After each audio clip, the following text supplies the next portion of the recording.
अस्सलाम वालेकुम काशिफ़, क्या हाल है आपका? ठीक है? वालेकुम अस्सलाम। अल्लाह का शुक्र। आप कैसे हो? अल्लाह का शुक्र। काफ़ी अरसे से आप यूट्यूब पे नज़र नहीं आ रहे, तो मैंने कहा आज आपको पकड़ें, क्योंकि बहुत सारे सवालात भी हैं और कुछ ऐसे सवालात हैं कि तो जो आजकल बहुत बढ़ते जा रहे हैं और जगह जगह लोग उसके बारे में कुछ रूमर्स फैला रहे हैं कि कुछ हो गया कि मैं बात करूं गुलबर्ग ग्रीन्स की। ठीक है।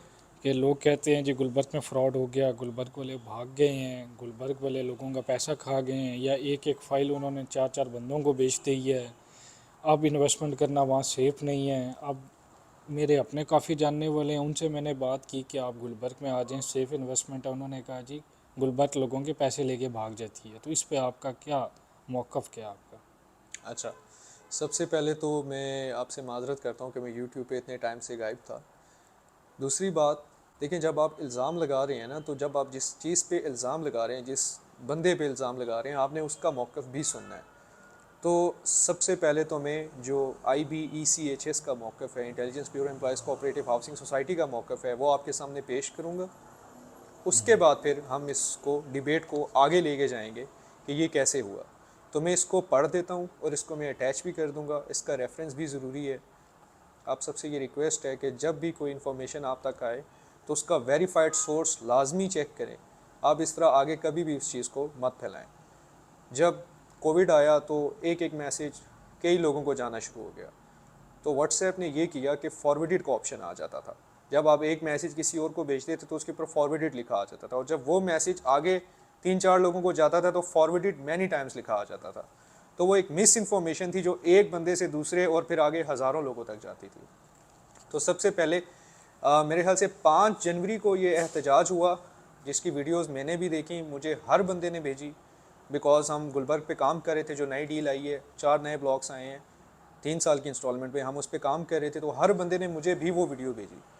तो उस पर 7 जनवरी 2023 को IB ने अपना मौक़िफ़ पेश किया है।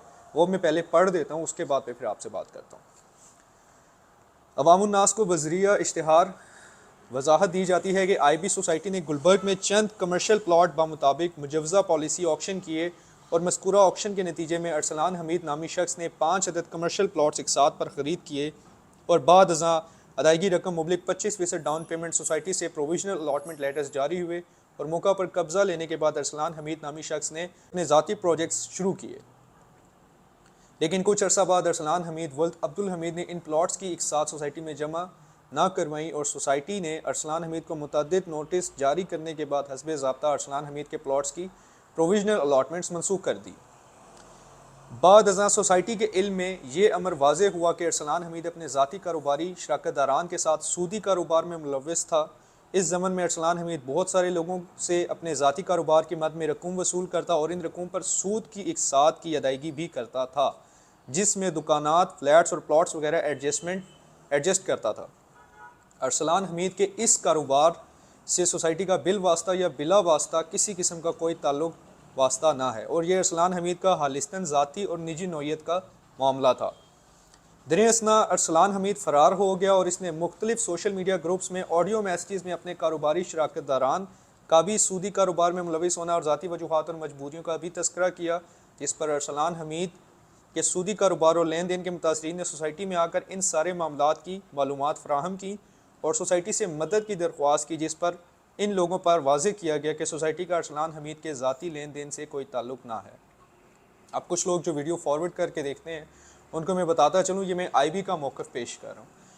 अगले पैराग्राफ में है, अरसलान हमीद के मुतासरीन पहले अरसलान हमीद के ज़िम्मे 12 अरब रुपये का क्लेम सामने लाए, जो बाद अज़ां मुतासरीन ने 4 अरब 75 करोड़ ज़ाहिर किया और रूबरू मजिस्ट्रेट ICT दरख्वास्त गुजारी, जिस पर बजरिया ऑफिस ऑर्डर नंबर कमेटी तश्कील दी गई। मस्कूरा कमेटी के सामने IB employees cooperative housing society ने अपने मौक़िफ़ का आदा किया, और मस्कूरा कमेटी ने बजरिया deputy registrar cooperative housing societies मोरखा 12/9/2022 को अपनी तजावीज़ और सिफारिशात पेश की, और ये अमर तय किया कि कोऑपरेटिव कानून के ताबे तनाज़ा रजिस्ट्रार के दायरा समात में न आता है। चूँकि मामला महज ज़ाती नोयत के मायदा जात की अदम तकमील की निस्बत है, लिहाजा अरसलान हमीद के कारोबारी मुतासरीन को बजरिया अदालत दीवानी दाद रसी की हिदायत दी, जिस पर अरसलान हमीद के मुतासरीन ने अपनी असल रकम बिमा सूद वसूली के लिए सिविल कोर्ट में दावाजात, क्लेम रूबरू मजिस्ट्रेट कोऑपरेटिव हाउसिंग सोसाइटीज़ थानों में FIRs नैब में शिकायत बरखलाफ अरसलान हमीद दर्ज करवा रखी हैं, जो कि ज़ेर ज़मात हैं और दीवानी अदालत ने अरसलान हमीद के प्रोजेक्ट्स पर स्टेटस को बरकरार रखने की बाबत हुक्म इम्तनाई जारी किया हुआ है। अवामुन्नास को मुतल्ला किया जाता है कि गुज़िश्ता कुछ अरसे से एक मुनज़्ज़म ब्लैकमेलर्स का ग्रोह जिसकी सरबराही चंद शरपसंद अनासिर कर रहे हैं, जिनके साथ इस ब्लैकमेलिंग की मुहिम में चंद डीलर्स हजरात भी शामिल हैं जो सोचे समझे मनसूबे और इंतहाई मुनज़्ज़म तरीके से इश्तियाल अंगेज़ी और सोसाइटी की साख को नुकसान पहुँचाने के दरपे हैं। IB सोसाइटी एक कानूनी तौर पर मुनज़्ज़म इदारा है जो अपने मेम्बरान की फ़लाह व बहबूद के लिए कायम हुआ और अपने मिशन में मसरूफ़ अमल है। कोई भी शख्स इदारा या इसकी साख को मुतासिर करने की कोशिश करेगा तो IB सोसाइटी बहैसियत इदारा अपनी साख की बका और तहफ़्फ़ुज़ के लिए ज़िम्मेदारान के खिलाफ दीवानी और फौजदारी कानून के तहत चाराजोई करेगी और इस सिलसिले में सोसाइटी इंतज़ामिया ने अपने कानूनी मशीरान को ज़िम्मेदारान के खिलाफ जल्द कानूनी चाराजोई करने की हिदायत दी हैं। मनजानिब Ghulam Mustafa, chief legal adviser, IB employees cooperative housing society Islamabad. तो अब ये मैंने आपके सामने पूरा एक वो पब्लिक नोटिस जो इतलाए आम था वो पढ़ दिए। अब मैं आपको थोड़ा सा ना अपना तज्ज़िया इसके ऊपर पेश करता हूँ और आपको बताता हूँ कि असल में हुआ क्या। देखें, कोई भी सोसाइटी है, फ़राज़ आपको पता है कमर्शियल प्लॉट्स की प्राइसेस इतनी ज़्यादा इंक्रीज़ हो गई हैं और हर सोसाइटी चाहती है कि उसके सोसाइटी के अंदर, हर डेवलपर ये चाहता है कि उसकी सोसाइटी के अंदर हाई राइज प्रोजेक्ट्स आएँ।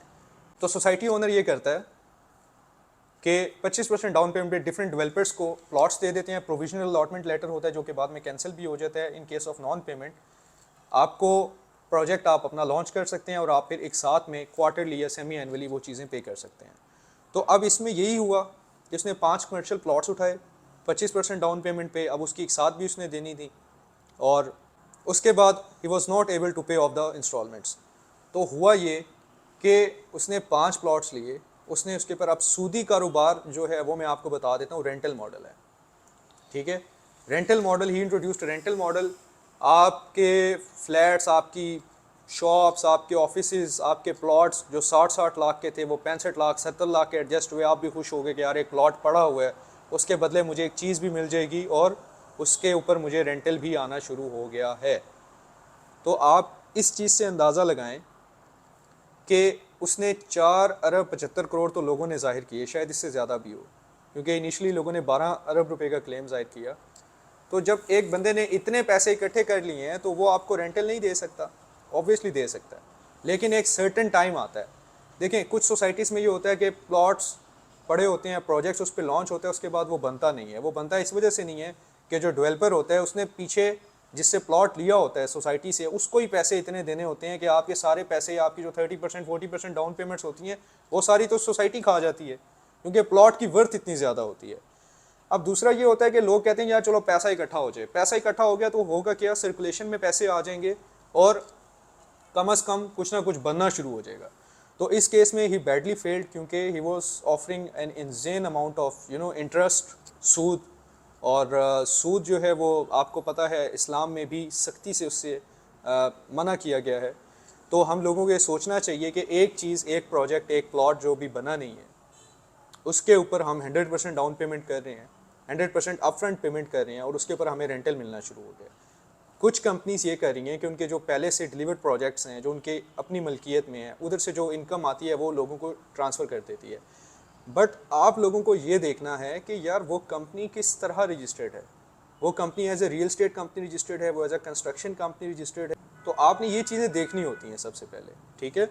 जब आप ये चीज़ें देखते हैं उसके बाद फिर आप ये ना कहें कि यार मैंने 35 लाख है, 20 लाख है, 15 लाख है। आजकल शेड स्पेसिस भी चल रही हैं, बहुत सारे ड्रामे चल रहे हैं, बहुत सारी चीज़ें चल रही हैं मार्केट में और लोग अपना पैसा इसी तरह लोगों को दे रहे हैं और अपना रेंटल हासिल कर रहे हैं। मेरी उनसे ये दरख्वास्त है कि आप लोग ये चेक कर लें कि वो जो कंपनी आपको इतनी चीज़ें ऑफ़र कर रही है वो इसकी एलिजिबल भी है, कानूनी तौर पे इसकी कोई हैसियत है। अब आप देख लेना इस केस में सारा का सारा मुद्दा अरसलान हमीद पे पड़ गया कि जी उसका ज़ाती नोयत का मामला है। तो आप लोगों को ये देखना चाहिए कि जब आप रेंटल का एग्रीमेंट कर रहे हैं तो आप कंपनी के साथ कर रहे हैं या आप किसी बंदे के साथ कर रहे हैं। और यार वो as a investment company registered नहीं हुई, वो आपको profit on investment, return on investment नहीं दे सकती, वो रजिस्टर हुई as a real estate company. तो आपको ये सारी चीज़ें देखनी चाहिए। और दूसरी चीज़ जो हमारा सबसे बड़ा मसला है, हम देखते हैं अच्छा यार रेंज रोवर रखी हुई है, ओहो V8 रखी हुई है और V8 के साथ 2 रेवो भी हैं, 2 डाले भी हैं जिसे आप आम जुबान में कहते हैं। तो भाई 4 अरब 75 करोड़ रुपए का जिस बंदे ने किया फ्रॉड, अपने 2 डाले बेच के और लैंड क्रूज़र बेच के और रेंज रोवर बेच के भी आपका 4 अरब 75 करोड़ नहीं उतार सकता। ये सारी चीज़ें 5-10 करोड़ में मिल जाती हैं।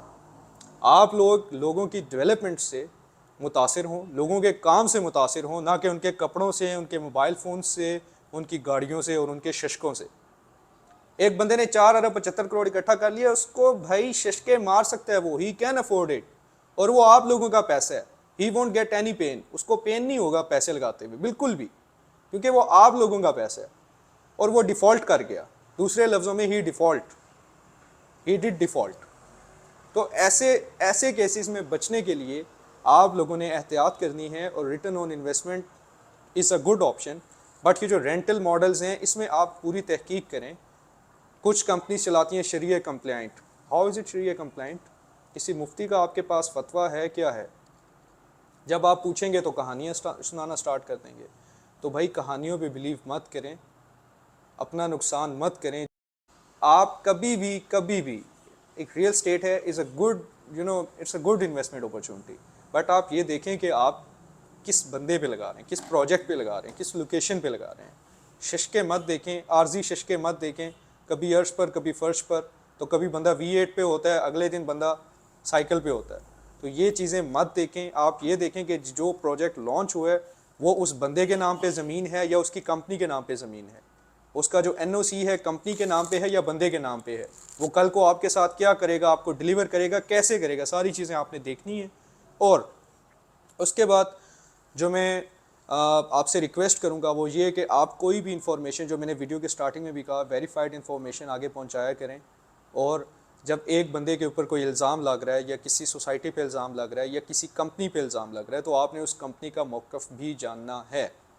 एंड देन उसके बाद आपका अपना डिसीजन है। मैंने आपके सामने पब्लिक नोटिस जो इतलाए आम थी वो रखती है, और अपना मौक़िफ़ भी पेश कर दिया है। अपना मौक़िफ़ मैंने कोशिश की है कि अपना मौक़िफ़ कम ही रखूं, क्योंकि ये काम जो है थोड़ा सेंसिटिव है। सेंसिटिव काम में आपको बड़ी एहतियात बरतनी पड़ती है। लेकिन मैंने कोशिश ये की है कि लोगों को हिदायत ऐसी दी जाएँ कि लोग आगे से इंशाअल्लाह आगे से लोगों के साथ कोई ऐसा फ्रॉड ना हो। फराज, मेरे ख्याल से मैंने सारी चीज़ें क्लियर कर दी हैं। बिल्कुल। तो अब आप मुझे बताएं कि और मेरे लिए क्या हुक्म है। अभी के लिए इजाज़त चाहेंगे आपसे, ठीक है, और काफ़ी ब्रीफ आपने ये कर दी है। और बिल्कुल अब तो मेरे ख्याल से जो कोई बोलेगा उसके आगे हम आपकी वीडियो रख देंगे।